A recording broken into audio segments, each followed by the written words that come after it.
Good day, everybody. It's good to be back with you again today. Last Friday, I came to you with a few things of what the seniors ministry was looking into doing. We're pausing some things. We're going ahead with others. We're redoing some things. We've met again to kind of take our way ahead. You know, when challenges come your way, sometimes you just got to go a different way to get around them. You got to find ways to make things work.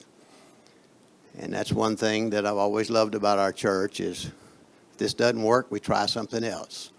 We go around things. Our purpose, though, is to stay connected. Our purpose is to let you be a part and stay a part. And we want you to do that. We want you to feel a part of this, a part of our church. The seniors ministry is a very vibrant part of Lakeview. And we need your involvement. We need your help. Most of all, we need to keep you connected with God and let you know that through difficult times and challenges that it's about Him. It's not about us. And what can we do to do our part to show that we are seniors, meaning hopefully most of us are seniors in our relationship with God, or a lot of you are. And it's what people, our families, see in us is what counts.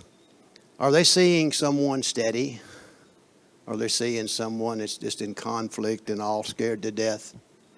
What are they seeing? What are they seeing us in this time? You know, as we prepare to go into the next few weeks, we're going to start a series on Wednesdays. We call it a senior moment. Catchy name, huh? Just do a little devotion, like you don't have, just to kind of get you going for the day.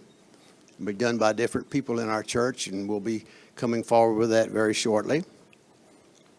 But anything that we can do to uplift you and give you a feeling of belonging right now, because some of you are not able to come and attend in person for reasons we know. But by this medium, we can reach out to you. So we're going to do that, and we're going to do it in all sorts of ways. One of the ways, as I mentioned last week, we're just seeking things that we can do with videos on the weekend. We're going to have some fun things. We're going to do maybe some cooking shows. We're going to do some, different crafts. If you have a craft that you're very good at and you don't mind sharing it or want to be a part of, contact Belinda. We're looking for that. We know we have some that cook. We know we have some that do flower arranging. We have ones that do some gardening, simple things like that. Just some entertaining things from us, from people I mean, I know you can go on TV and find all kind of professional people doing it. This won't be professional people doing it. It'll just be us. But we can have fun with that. And we're even looking at ways to maybe do a couple of outside events when the weather cools down just a little bit, maybe a fish fry or something like that, where it's a little more comfortable. People are more comfortable with the surroundings. Now, keep in mind, what we're doing right now is just something hopefully temporary, a workaround, to make more people feel more comfortable being a part. We intend to go back to our normal thing as soon as possible, how we operate and the fellowship we have, because that's what it's about. It's about fellowship. And I won't make this very long, but God laid this on my heart a couple of weeks ago, and Pastor Peter will follow up next week, and then we'll have others that'll be the weeks after, and it'll be on a shorter format maybe than this. But the question comes out, coronavirus, Delta variant. What now? Where do we go from this now? Well, I'm not going to spend time on that particular subject on the virus. I'm not going to spend time of any other things that are going on because of that. But what I want to talk about this morning is concentrating on prayer. What should we do during this time? Fear's abounding. It's out there. And looking at Jehoshaphat, and then just can't do a sermon on this, but Jehoshaphat was surrounded by the Moabites and the Ammonites and all of these and probably more, and he was overwhelmed. 2 Chronicles 29, he said, and in thy presence, I'll just use this short part, for thy name is in the house, and cry unto thee in our affliction, then thou wilt hear us and help. People didn't know what to do. He didn't know what to do. He was surrounded by enemies. Does it sound familiar? We don't know what to do with what's going on today. We're surrounded with enemies. But a few verses down in 2 Chronicles 20:12, it says, O our God, wilt thou not judge them? For we have no might against this great company that cometh against us. Neither know we what to do, but our eyes are upon thee. Things like this didn't just suddenly happen to us. This has been going on throughout the Bible, where situations came up where people did not know what to do. And that's kind of neat sometimes when we don't know what to do, except look up to him. And we got to put it in his hands.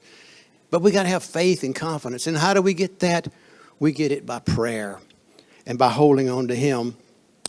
You know, we can either pray or worry. It takes the same amount of energy.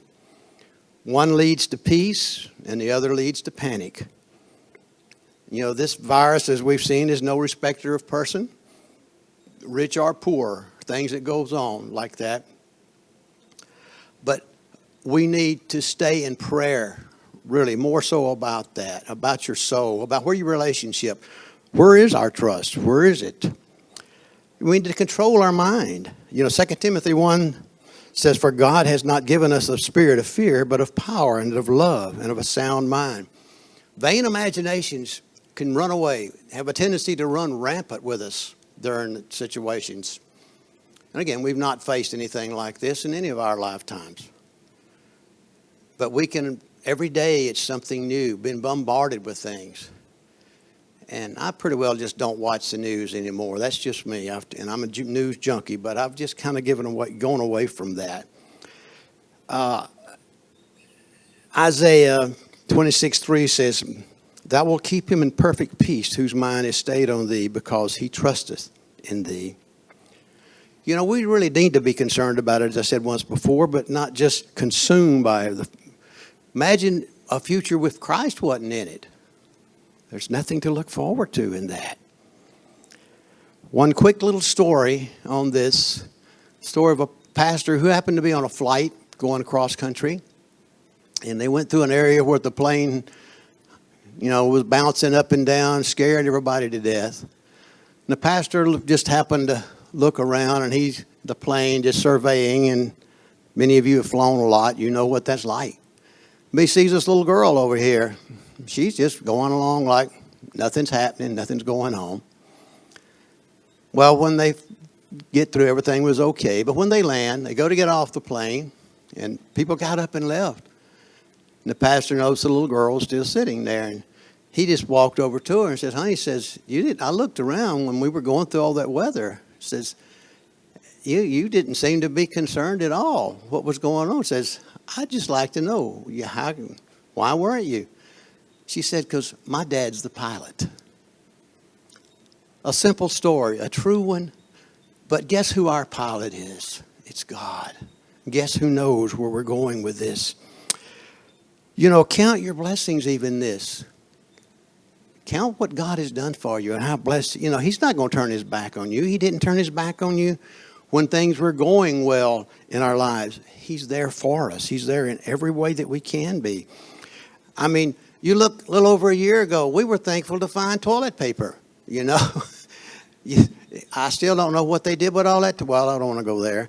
Toilet paper. But anyway, the simple things in life that you could be looking for. And you just think of things that God has blessed you with and brought you through. We need to claim our promises. Psalms 56:3 says, What time I am afraid, I will trust in thee.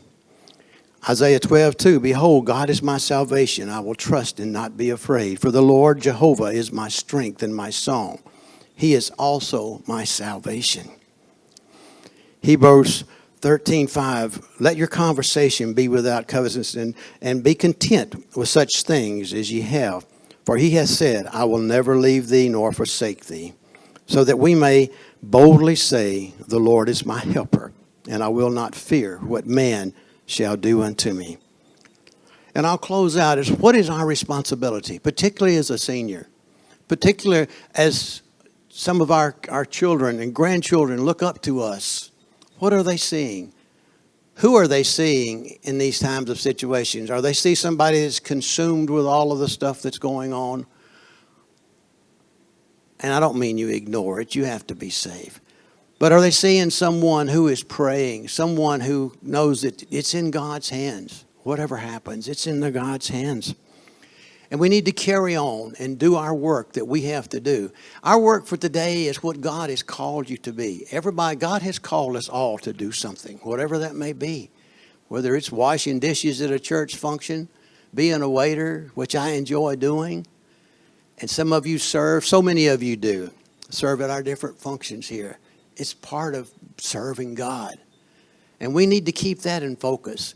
You know, our time here, we're not promised a rose garden here. But what we are promised is a heaven one of these days and to go be with Him. So, as I close this out today, just let's spend more time thinking about Him. You know, I'll close out with John 14:27. Peace I leave with you, peace I give unto you. Not as the world giveth, I give unto you. Let not your heart be troubled, neither let it be afraid. God bless you. Till next week.